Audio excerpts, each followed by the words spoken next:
In Puerto Rico, now more than ever, the sun holds the best promise of light. And this, a parking lot covered in solar panels, is a test of it. Right now, we're running on generators because it's cloudy. Juliana Canino runs Puerto Rico's only rehabilitation hospital for children, a small but vital place in the community. It's now one of the first energy experiments of its kind on the island. I was amazed because I didn't believe that was something possible. And they just break ground, and in a matter of 8 days, it was already tested and working. There are about 800 solar panels here. On sunny days, they generate enough energy to power the hospital for 20 hours a day. The rest of the time, it relies on generators. That's precious power on an island that still has so little, and it started with an unexpected call from Tesla. So did you feel like you hit the jackpot when you got the call? I actually felt a little bit skeptical at the beginning, but then when I saw them working, I was very relieved. This is the auto company's first project to restore electricity in Puerto Rico as part of its humanitarian aid initiatives here.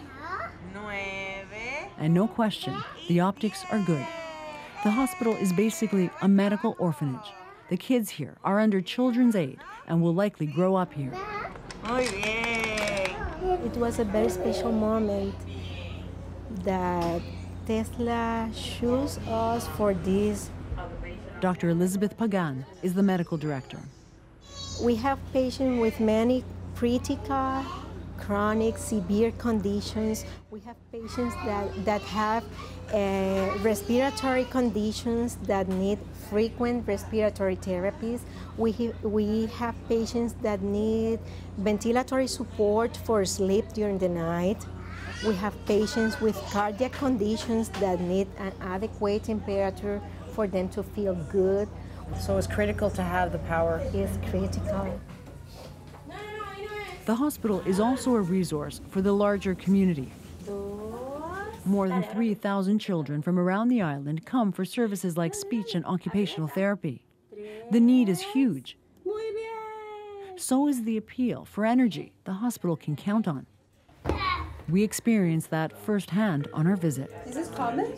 No, it's not common. I don't know what happened. While we were there, the elevator suddenly lost power. The hospital was running on its generator at the time, and it failed. The same day, the entire island lost power again for several hours. This little boy had fun with it. But it was a sobering reminder of how frail traditional power sources can be here. Okay. The panels are only here until Puerto Rico's electrical grid is back up. It's why the hospital is launching a fundraising campaign to buy them. This is where the energy is stored. Okay. The entire system costs about $1 million. So is this your future? That is my future. You don't want to go back to the grid? The view from here is all about renewable and, above all, reliable power. Joanna Rumeliotis, CBC News, San Juan, Puerto Rico. Now, Tesla isn't the only company building microgrids in Puerto Rico.